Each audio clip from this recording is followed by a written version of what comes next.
Hello and welcome to this Google Hangout with Innovation Enterprise and Australian Cancer Research. Today we have Bronwyn Muir joining us, who is Head of Business Development and Marketing at the ACRF.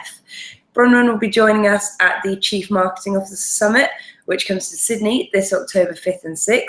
The website link is in the video description, so if you want to check it out, follow that link. Bronwyn, it'd be great if you could give us a little bit of an overview of your current role and a little bit about what you've done before. Thanks, Rose. And thanks again for the opportunity to be part of the Chief Marketing Officers Summit in Sydney. Really looking forward to it. Also, not just meeting people, but learning from all the other wonderful speakers who are part of the day.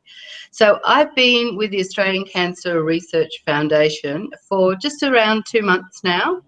And my remit is to diversify our income streams. Like a lot of not-for-profits, we are very much dependent on traditional income streams, such as people leaving money in their wills for as a bequest, as it's called.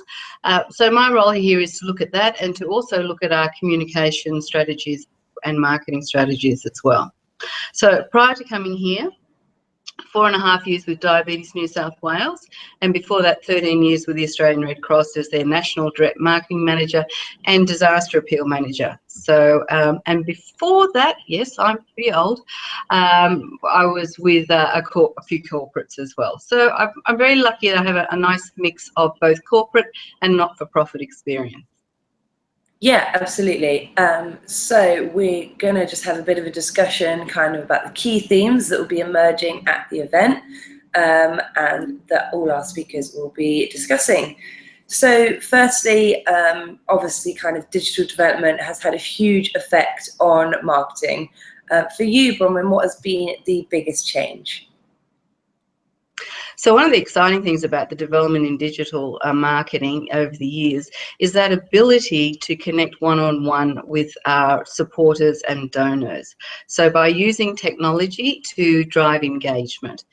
At the Australian Cancer Research Foundation, we're a very small team of 14 people. We need to use technology to our advantage, which works nicely with our mission, which is to raise funds for cutting-edge cancer research technology and infrastructure so that scientists can bring an end to cancer that much sooner. So technology is really important for us to be able to spread the word about what we do and engage far more personally with our donors and supporters. Yeah, absolutely. So you just brought in the idea of new technologies there, which is great. Obviously, there's been a huge rise in, mobile and tablet and wearable technology. This has created a whole new stream of communications between consumer and brands. What problems do these kind of communication routes pose? Well, first of all, we need to make sure all our website and anything else we do is mobile responsive, which has been a bit of an issue for us, but we've addressed that, and we're working to improve that phone experience for all our supporters. So for us, very much it's allowing people to have encouraging people to have that conversation about why they support us. So there's always a very personal and emotional message behind supporters of the Australian Cancer Research Foundation, and we need to let our people have those conversations without monitoring them. But then, of course, there's also the reputational issue as well, to make sure that people aren't saying things that aren't true about the work that we do, but allowing them to engage and mix and join together with others is really important as part of the donor experience. Yeah, definitely. And just kind of going from there then, the content of your marketing campaigns, how important is that? Or is it more kind of important where those campaigns are placed? Yeah. So for us, it's like a lot of not-for-profits, we have quite distinct groups of supporters, some who are quite young and some who are in the older generation. And we know that different generations use media differently, especially social media, in particular Facebook. So it's having the right messages to the right people through the right medium, which I believe is something that all marketers struggle to ensure that we do really effectively. So that's really important for us. And we use our data to try and drive the messages to the most appropriate media or channel with the right things for the right people.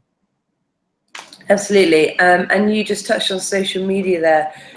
Like to explore that a bit more. So social media obviously has a massive effect on, how visible a brand is through things like SEO and stuff like that. So what strategies are you employing to kind of really make these like algorithms and search marketing features work for you?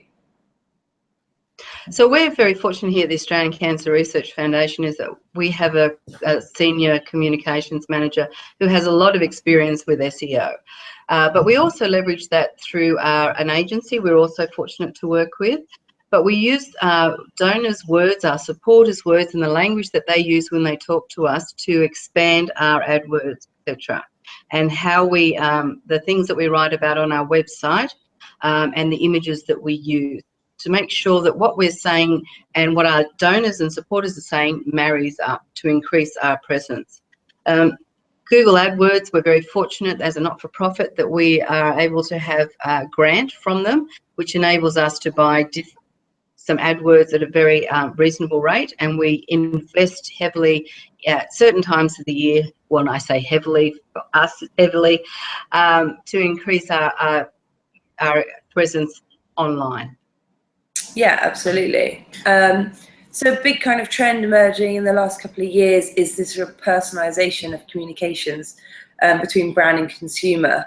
In a world where kind of privacy and security are paramount, how do you kind of navigate that fine line, between personalization and too much interaction? Yeah. Well, we have to be very careful because sometimes when our supporters come to us for the first time, it may be because of the death of a loved one, or somebody, a friend or a family member has just recently been diagnosed with cancer. We support all cancers, so we need to be very much aware of how we're talking to people and what we're talking to them about. I'm quite passionate at the moment about Simon Sinek's work, his TED Talk, and his book, Why Start With Why, to ensure that we're attracting the people who believe what we believe. So the Australian Cancer Research Foundation, we believe that we can begin towards the end of cancer by using cancer research, allowing scientists to have access to cutting-edge equipment, buildings and infrastructure to enable them the time before we find a cure for all cancer. Very much being careful of how we talk to people and understanding where they're coming from. Yeah, definitely. So obviously kind of touching on, how your audience grows and these slightly sensitive circumstances come around that.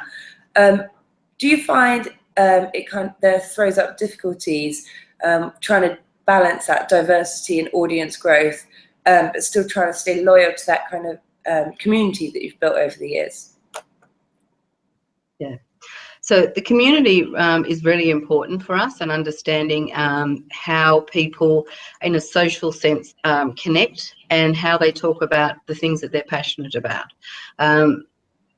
One of the things that Simon's work talks about is part of our brain that makes decisions actually doesn't have language attached to it. It's part of what they call the limbic brain, and so it's tapping into that gut feeling about what's something that's right for them. So we have a very diverse group of donors and supporters through various age groups, ethnicities, cultural influences. So getting to understand our donors and supporters is really important, which is where the data comes in, the importance of the data and the data capture comes in. Yeah, absolutely. So obviously you kind of just mentioned data there. What kind of is the data strategy you have developed? What have you learned, and kind of how do you implement those analytics to really, be useful for both yourself and your community? Yeah. So data is really important to us here. As I said, we're a small team of 14 people. We're very fortunate. We have a very good database. It's a Salesforce database, and the mantra within the office is, if it's not in Salesforce, it didn't happen. And we're very much committed to that. So any touch point with a donor or supporter goes, it must go into the database. Analytics, of course, are really important, and we're encouraging everybody to share the outcomes of campaigns or learnings, click-through rates, open rates, donations, average donations, how many times we talk to somebody over a period of time. All these things are really important to drive improvement for us and to understand our supporters better. Yeah, absolutely. So in your experience, kind of what are the most crucial differences between marketing for a classic kind of B2C brand and then versus the non-profit sector that you're currently in? Yeah. So for me, the major difference is the reason that people support a charity or a not-for-profit is very much an emotional decision based on an individual experience. So, for example, I love cats, and therefore I choose to support a certain charity that will look after cats, but that doesn't mean that I support every charity that looks after a cat. So because often in the consumer market, we're looking at things like, what did you buy? How recently did you buy it? Where did you go to buy it?